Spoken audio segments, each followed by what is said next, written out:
This is what a race week looks like, racing my Porsche GT4 car in SRO GT4 America. We travel across the US for our races, and this week we were at Road Atlanta, just outside of Atlanta, Georgia.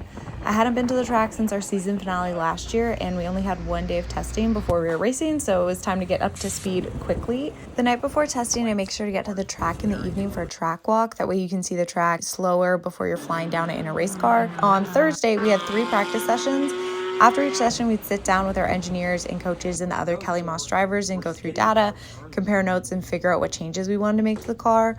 Finding the right setup makes a huge difference. You're constantly chasing small improvements that added together can make you way more competitive. We really only had one day to get the car dialed. Friday morning, our first session was qualifying. How it works in GT4 America is you have 2 qualifying sessions, one for each driver. So I went out first and qualified the car. I got P15 out of 31 cars, which honestly, not too bad. Was pretty happy with that. Obviously, P15 does not sound that impressive, but considering it's our first year in GT4 America and really only my second season of full racing, I will take that, and it's really encouraging to see how much improvements we're making each race. My teammate Paul then qualified for race 2, and then we had a little break, and then we were racing. So race 1 happened that same Friday. I took the start, and it was actually a really fun race. Nothing too dramatic. I had a bit of pressure at the start and then was able to kind of find a gap and make some headway, so that was good.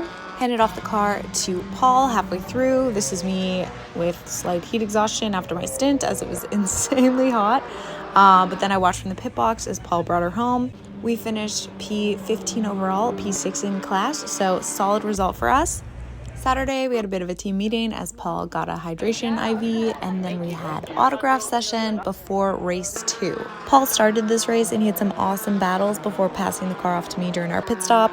Race 2 was definitely more exciting from my end. It was a bit of madness going on. I felt for sure everyone was going to crash. There were cars crashing, but it was a ton of fun and I learned a lot. This is my favorite racetrack. It is so fun. A little bit scary, but once you get used to it, just really fun. For race 2, we finished P14 overall, P5 in class, so another solid result. Big thank you to my amazing sponsors. I would not be able to race without them. And to the entire team at Kelly Moss. What a fantastic group. Such an honor to get to work with all of them.